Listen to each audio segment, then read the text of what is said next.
Well, hello everyone and welcome back to G1 Gamer. We've arrived back for our G1 Jockey for 2008 save, and it's episode 4. And first and foremost, before we get stuck into it, folks, please make sure you leave a like and also subscribe to the channel. Stay up to date with further updates on the series and also get alerted when a new episode or new video drops.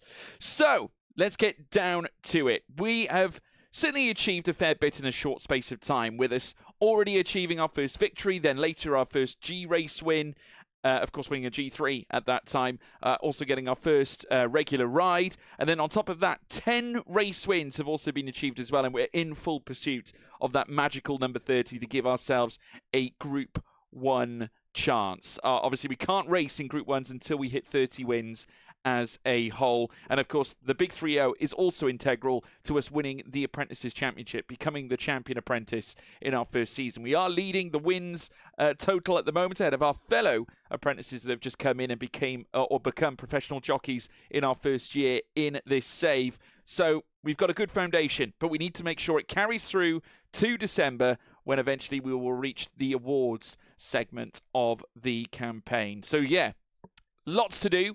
Obviously, we've still got a long way to go. We're now moving into the month of May, folks, so stay tuned. We're going to be bringing you lots of racing and hopefully a lot more wins. So, folks, here's our schedule for the first week of May. Kicking things off on day 1. Only one ride for day 1. Princess Luna over 2,000 in the Class B.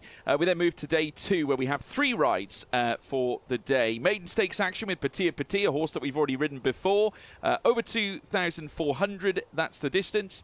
We then have Class D Stakes action over 1,400 with September Wind. And then Class C handicap action, which is again over 1,400 with Importanza Basim, another horse that we have ridden in the past as well. So, we're off to Thames. Let's see how we get on. Right, so it's Princess Luna here at Thames, the first race on our May month that we're going to be bringing you.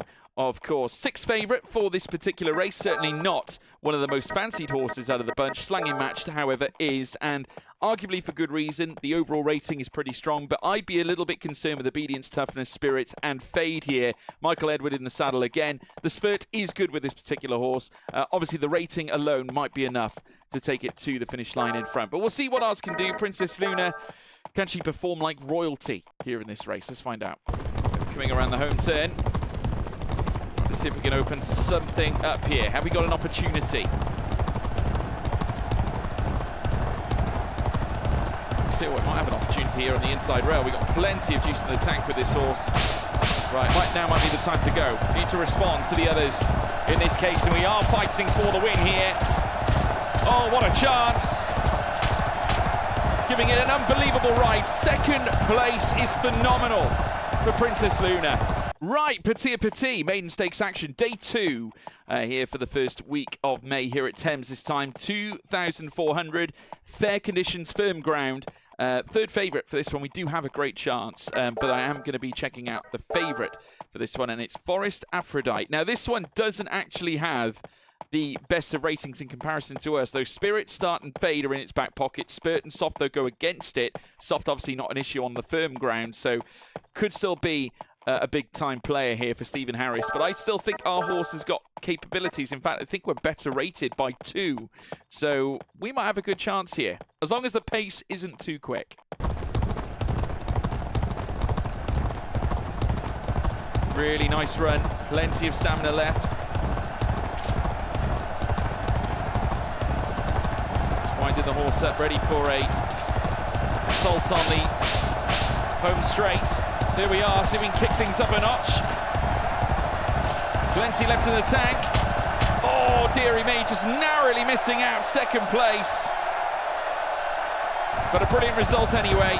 Right, September Wind, and I'm going to hope it, goes like the clappers, or, really does go like the wind here this time at Thames. 1,400 over fair conditions, firm ground. 6th favourite for this one. Middle of the pack, generally considered, but can sit in behind the front runners. No Achilles heels for this horse, which is a good sign. The favourite here is Total Eclipse, who does beat us on the rating side of things, but there's quite a lot of redness there with Obedience, Start, Spurt, and Excitability.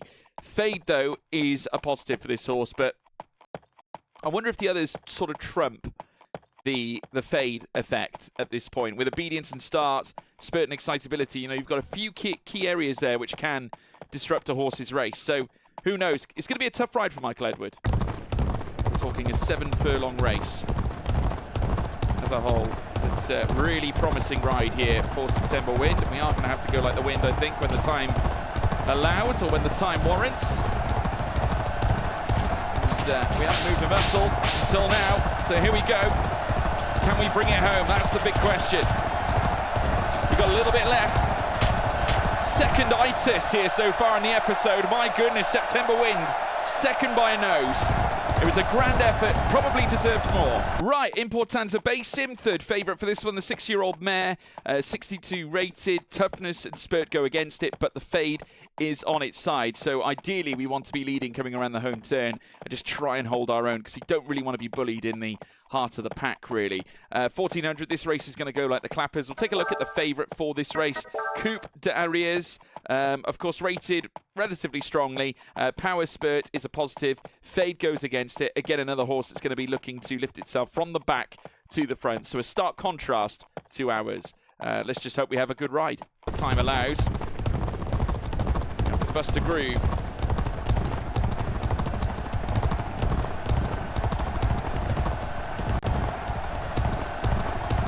All starting to string out wide now. Creeping forward. Not a bad run at all for Importanza Basim here. We've now hit the front, and it's hard to keep this horse down after a long wait.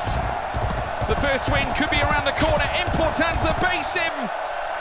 What a result for this horse. It was a competitive race, but as soon as he got in front, she was hard to beat. Okay, folks, so we have now got 5 rides ahead of week 2 here in May, and we also feature our first group race of this episode as well. But kicking things off on day 1, 2 races, Class D Stakes action over 2,000 with King of Toki. We then have Class D Stakes action then following that with Makeup Artist. Day 2, Class D Stakes again with the 8 Spirit over 1,800, and then more Class D action again, 3 Class D races for this particular week with Castle Days over 1,000, a very quick race that is too, but it all leads up to the Normandy Vase Handicap, a G3 race, 2,000 in distance, and we're on Helen's Caper. Highly rated, could stand a great chance. Right, kicking us off here on day 1, Class D action over 2,000 with King of Toki, a horse that runs well over a fast pace, not so good over the slow. But the good news is it's firm ground, so we'd anticipate a stronger run race. Spurt goes with this horse, Fade goes against it, so it will be looking to lurch from the back. So we're going to have to be a little bit, I suppose, patient with this horse in particular. We'll take a look at the favourite. Obviously, we're not rated that highly, but Polar Track is the favourite for this one, and I personally can't see past this one to a great deal. Forest Smith is in the saddle for this one. Toughness and Spurt go against it. Fade in its pocket. It's going to be a tough horse to beat. Magic Crest, second favourite. You can see the rating disparity there. So, yeah, that's the way it looks. Let's see if room down the long stretch. We're starting to pick up a little bit of pace now.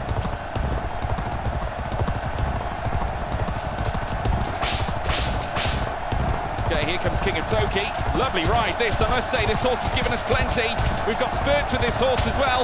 Excellent chance here for King of Toki. And he certainly rides royally here today. King of Toki storms to victory in great style. Right, Makeup Artist. We already had a good start with King of Toki. Let's see if we can go back-to-back in day 1 back here at Normandy. Class C action, obviously third favourite. This horse does have a great chance, but elsewhere we do have others that also have decent chances. Orange Blossom, the favourite for this one, rated 61. Richard Curtis in the saddle, Spurt and Fade. Obviously Spurt goes for it, Fade against it. So it will be starting more towards the rear, but actually likes to play its part in the midfield. We ourselves, we like to be a little bit more forward, but toughness goes against us. We don't have any issues with the Spurt or Fade, but we'll have to be careful not to get too bullied in the middle of the pack. Okay, nice and patient run here. That's all we needed to do was be patient, really. No need to move just yet. Of course, we are on the third favourite. Got every chance. Okay, here we are, right up towards the line. We're with the leaders. We've got enough to take this race. Yes, we do. It's got to be by a whisper. Dead heat, if that. But what a race, guys. perfectly executed. Rise 8 Spirit, over 1800, fair and firm again, here at Normandy in the Class D. This horse, 6 years of age. Obedience goes against it. Currently expected to finish towards the rear of the field, obviously mid to the latter end of the field anyway, but we are a prominently ran horse, so you never know. We'll give ourselves a chance. Let's have a look and see how much better the favourite is. Flashy Deck, 60 rated. Toughness is its obviously a positive attribute. Softness goes against it, and the soft ground really is mitigated here over a firm surface here at Normandy, so I don't think Flashy Deck is going to have too many issues out there. So far so good. Don't mind the horse picking up a little bit of pace now. A little bit left.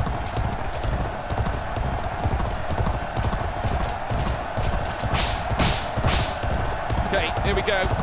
Got slightly bullied here, which obviously she doesn't like, but we can at least finish higher than what we were expected, or where we were expected to be, and yes, predicted 8th, finished 4th. Not bad. Class D Stakes action again, over 1,000. The last one before our G3 ride as well. And it's Castle Day, so we're going to be looking to fortify ourselves through this one. Obedience and Spirit go against it, but we are with a tough animal here this time. Obviously, a male gelding, 5 years of age. Fade in its pocket as well, but this horse is not fancied by any means. The favourite for this one, Evil Rex, 59 rated. Not a lot between the horses here, and I get the feeling that the difference that the bookies are countering in for is that the jockey is so good. Certainly for Evil Rex, Charlie Cholwin in the saddle is a huge coup here, so I'd be surprised if this one doesn't feature towards the front. But thank goodness this horse is tough. Going to need every ounce of it here. Like I said, it's a very short race. Coming down towards the final 2 pole now. Okay, here we go. Come on, take it home. Take it home. Oh, great effort. Didn't use the stick towards the end, but it worked out quite nicely. Remember, this horse was predicted nowhere near at the front, but we'll take 3rd. Right, G3 action. Normandy Vars, handicap over 2,000. Fair conditions, firm ground. And we are on pretty much a mid-table horse, really, in amongst the collective of horses we do have here. Obedience not necessarily a positive here for Ellen's Caper, but still stands a great chance, this 4-year-old colt, and we're over the ideal distance at the same time. Elsewhere, the favourite, Cherry Max. This horse is quality. Kurt Lorenz in the saddle, shouldn't have too many issues with this one. Though I will say this is more the lowest distance ideally this horse is capable of running in. Generally prefers running over 2,400. So we'll see how it gets on. Spurt and soft in its favour. If we give ours a good ride, we can beat anybody. And a couple of other names we should watch out for. Vidana, of course, we rode this horse not too long ago. Very nicely rated at the same time. The attributes are really positive. And now you've got Charlie Cholwin in the saddle at the same time. We rode this horse not too long ago. It was actually quite the privilege to do so. First Vesper, also one to watch. Could actually be the thorn in the side against the favourite, though. Daniel Bates in the saddle is a little bit worrying. Right, it's a good start for us. Quite happy with that. Reasonable jump. I mean, our mission is to go against the grain. We've got Vidana alongside us, starting on the left-hand side. Obviously, we had the 2 best stalls, really. So Charlie Cholwin on Vidana, remember. Again, having a jockey like him in the saddle is huge.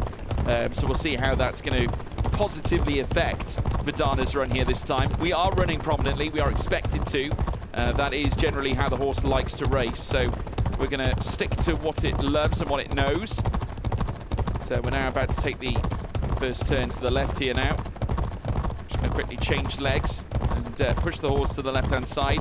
We're now starting to cruise up with the favourites as well. One out of the 2 favourites we have here on the course. See Daniel Bates in the saddle. Horse now in second, obviously the one that was considered second favourite, if I'm right in remembering.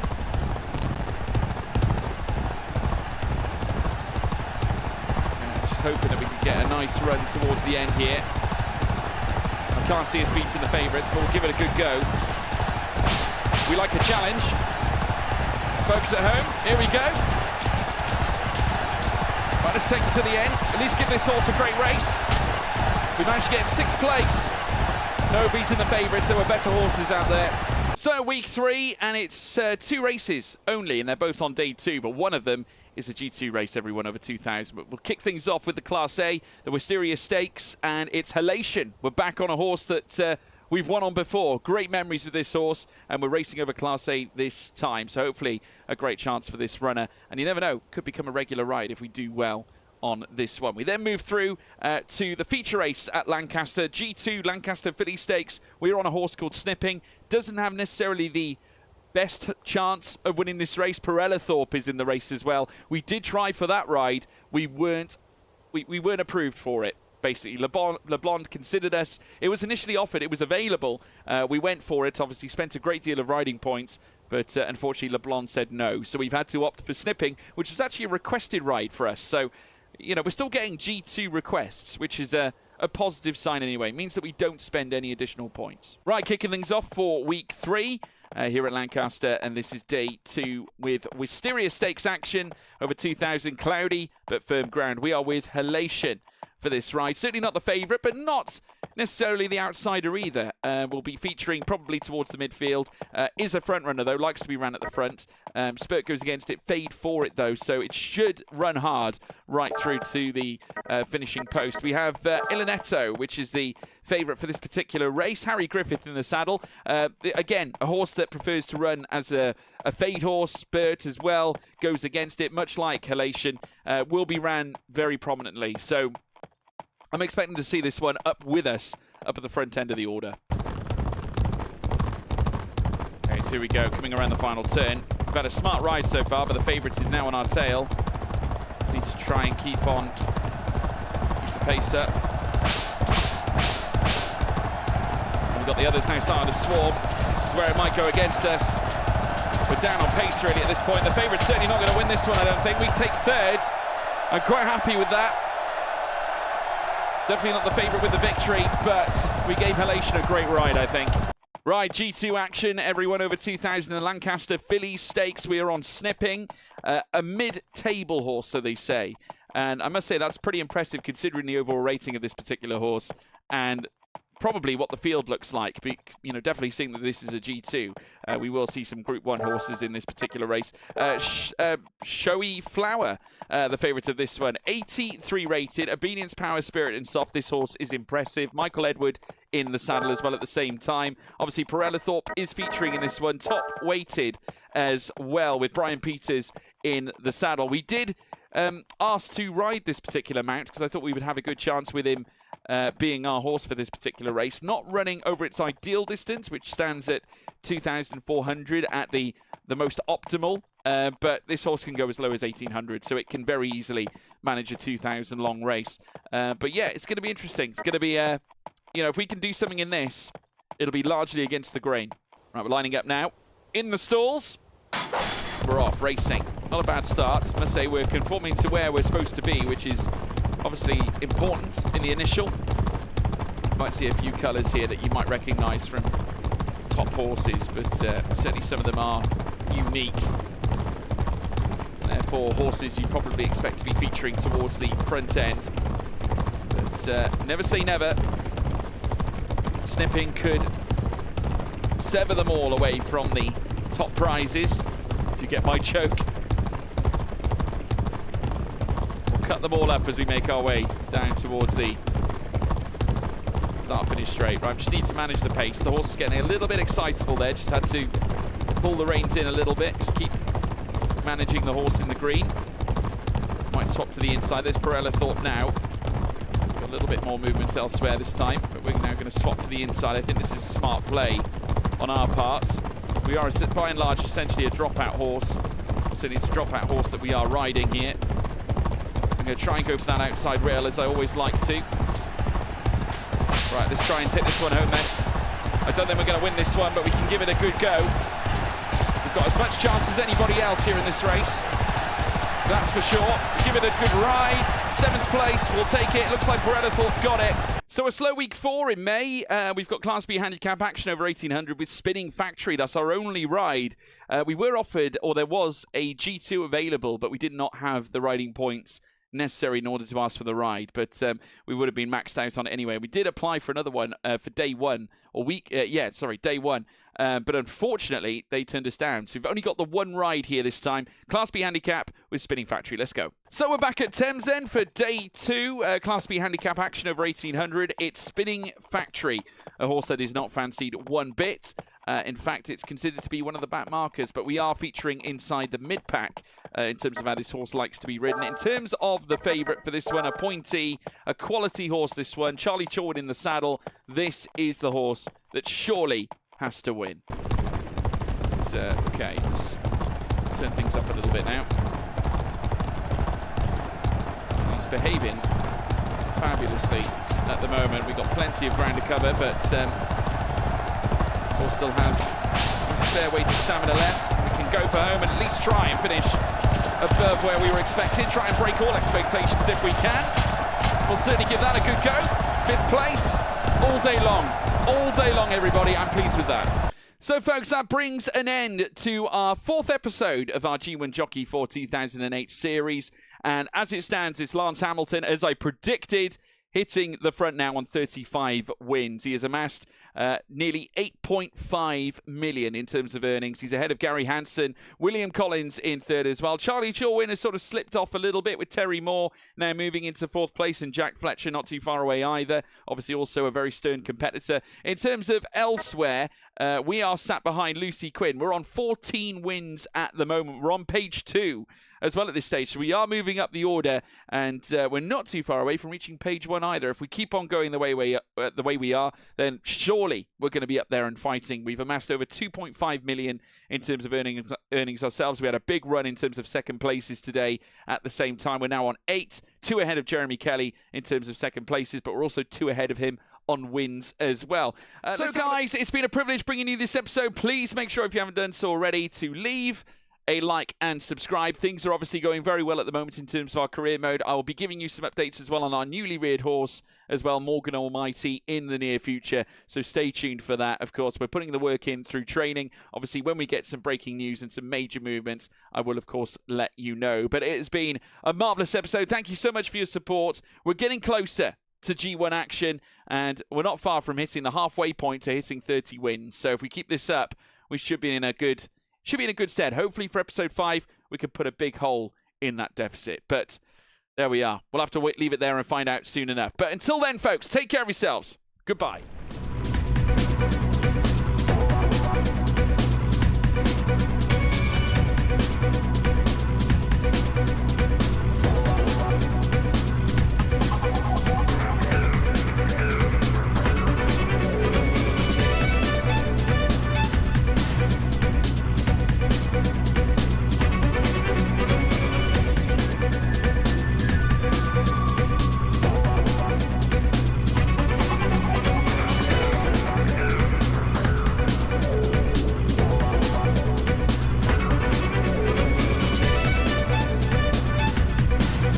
From Showy Flower of Michael Edward, who now leads the way. Further back then comes number 12 of Half a Story and Ed Costine as they take the turn for home now. Barella Thorpe being pushed into position under Brian Peters as they now take the run for home. A little bit of visibility lost there for Showy Flower, who now loses the lead. Barella Thorpe now charging down the middle, and now also moving up is Laurie